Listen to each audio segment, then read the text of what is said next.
कहने वाला हूँ कि वो कौन से सीक्रेट्स हैं जिनकी वजह से मेरा चैनल इतनी जल्दी ग्रो कर पाया। और इस वीडियो में मैं बाकी यूट्यूबर्स की तरह थंबनेल या एडिटिंग जैसे पॉइंट्स कवर नहीं करूंगा, बल्कि वो माइनर पॉइंट्स डिस्कस करूंगा जो बड़े यूट्यूबर्स तो ध्यान देते हैं लेकिन आपको नहीं बताते, जिसकी वजह से वो तो ग्रो हो जाते हैं और आप कंफ्यूज रह जाते हैं कि मैं ऐसा क्या गलत कर रहा हूँ। तो सबसे पहला पॉइंट है नॉलेज। हर यूट्यूबर जो अभी ग्रो हो रहा है या हो चुका है वो जानता है कि वो यूट्यूब पे क्या कर रहा है। उसे पता है कि यूट्यूब कोई लक का गेम नहीं है जैसा कि 90% ऑडियंस सोचती है, बल्कि एल्गोरिदम और ऑडियंस के बीच का एक बैलेंस है जिसको मेंटेन करके रखने से आपका चैनल अपने आप ग्रो होता है। आपको क्या लगता है मनोज डे, एल्ग्रो, डिकोडिंग वाईटी या फिर मैं अपने लक की वजह से इतने सक्सेसफुल हो रहे हैं? तो आप गलत है। मेरे चैनल के ग्रोथ के पीछे का रीजन एल्गोरिदम को समझना है, यूट्यूब को समझना है कि यूट्यूब क्या है, क्यों है और इसे हमसे क्या चाहिए। अगर आपके पास इन 3 क्वेश्चंस का आंसर है तो आप ऑलरेडी 90% चैनल से ज्यादा सक्सेसफुल हैं।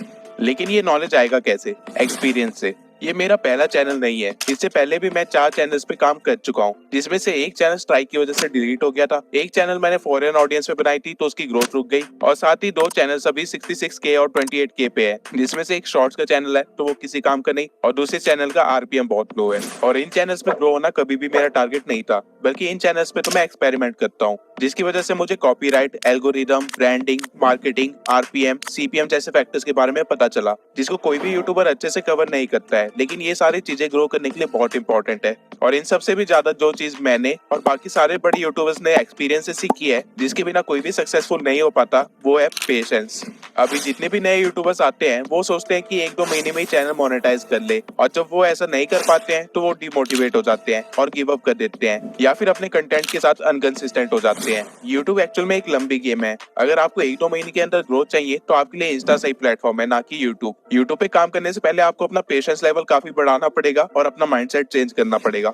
लेकिन अब आप कहेंगे कि मैंने भी तो अपना चैनल 2 महीने के अंदर ही ग्रो कर लिया, तो मैं ऐसा क्यों कह रहा हूँ? तो इसका रीजन ये है कि मैं यूट्यूब पे इसी माइंडसेट के साथ आया था कि मैं अगले 6 महीने सिर्फ अच्छा कंटेंट प्रोवाइड करूंगा। मुझे सब्सक्राइबर्स या फिर मोनेटाइजेशन की कोई भी लालच नहीं थी। एज अ रिजल्ट मैंने 1 महीने के अंदर सिर्फ 4 वीडियोस डाली और सारी वीडियोस पे सिर्फ 500 तक ही व्यूज आ रहे थे, अंटिल मैं दो राठी वाली वीडियो डाली जो कि सिर्फ 4 घंटे में 1000 व्यूज क्रॉस कर गई। लेकिन पॉइंट यहाँ पे ये है कि अगर मुझे अभी व्यूज नहीं आ रहे होते तो क्या मैं वीडियोस डालता? आंसर है कि मैं बिल्कुल डालता, बिना क्वालिटी में कोई भी कॉम्प्रोमाइज किए, क्योंकि मेरे एक्सपीरियंस से मुझे ये पता है कि यूट्यूब कई बार आपकी वीडियोस को रीच देने में 6 महीने का टाइम भी ले लेता है, और अगर आपने तब तक गिव अप कर दिया होगा तो आपका स्टार्ट करना ही बेकार हो जाएगा। आपको हमेशा 33 वीडियो रूल फॉलो करना चाहिए, जिसके अकॉर्डिंग जब तक आप अपने चैनल पे 33 वीडियोस अपलोड नहीं कर देते हैं आपको रुकना नहीं है, और इन सारी वीडियोस की क्वालिटी काफी अच्छी होनी चाहिए, और ये सारी वीडियोस या तो किसी ट्रेंडिंग टॉपिक पे होनी चाहिए या किसी नीड को फुलफिल कर रही होनी चाहिए। आपके एक्सपीरियंस और नॉलेज ही वो फैक्टर है जिसकी वजह से मैं इतनी जल्दी ग्रो कर पाया, तो आप गलत है, क्योंकि मेरे पास इस निश में कोई भी नॉलेज या एक्सपीरियंस नहीं था। तो आपका सवाल होगा कि मैं 30,000 सब्सक्राइबर्स कैसे गेन कर लिए?